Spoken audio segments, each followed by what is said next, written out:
Mana ho'ike a ho'okupu mele manaka, ike ia nā lole o ke lā ano keia ano he nui wale.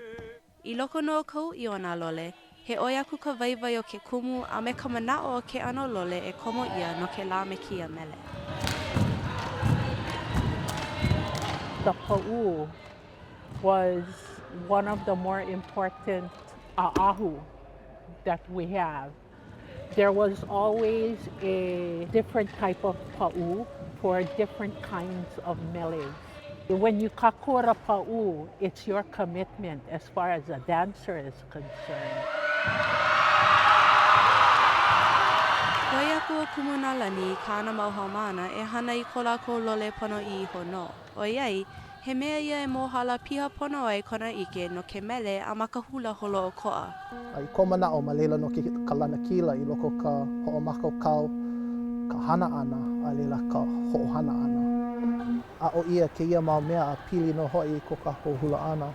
Ma leila no ka na mea ko'i pili I ka lole. I loko ka mana'o a pono ke kanaka e mau popo. He aha ka pili ma waino ke la mau mana'o a me ka lole a leila. Hui pū ia.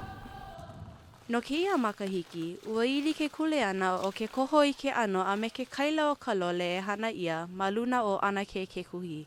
A ua lilo ke la he haawina ko'i nona ke kahi.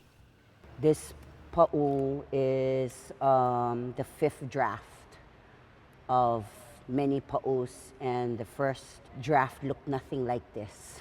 Really, there wasn't much research to do. Actually, I had to do a lot of in-search.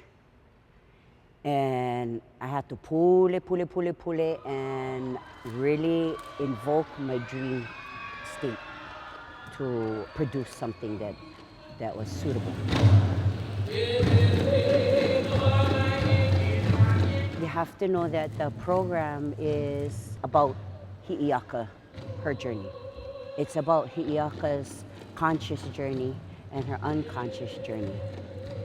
Infused in the pa'u then is that kind of, it's not a duality, it's a necessary coupling of extremes. I loko ka lole ho'ike ia ke la mau mea e lua. O e ho'i o kane me ka po'ula kina'o. Ho mana'o ia ke ia mau mea e lua ma kou hana ana. O ia ka mea e kia ai kou no'o no ka ho'opau pa'a o ka lole. Same like how when anybody make their hula things. Whatever you're thinking, whatever you're talking, gonna get bound inside there.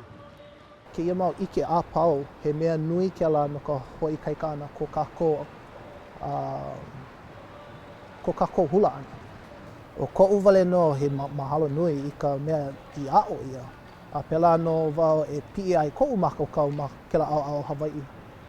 E kipa ho aku no ia Oiwi TV ke kanala kiko ho e helu kolulua ono a me Oiwi Kiko TV no ka ike I na ano mo'olelo like ole I pili I ka mele manaka e lua kaukani umikumalua. O wao ku'u lebezela no Oiwi TV ma hilo nei. Aloha.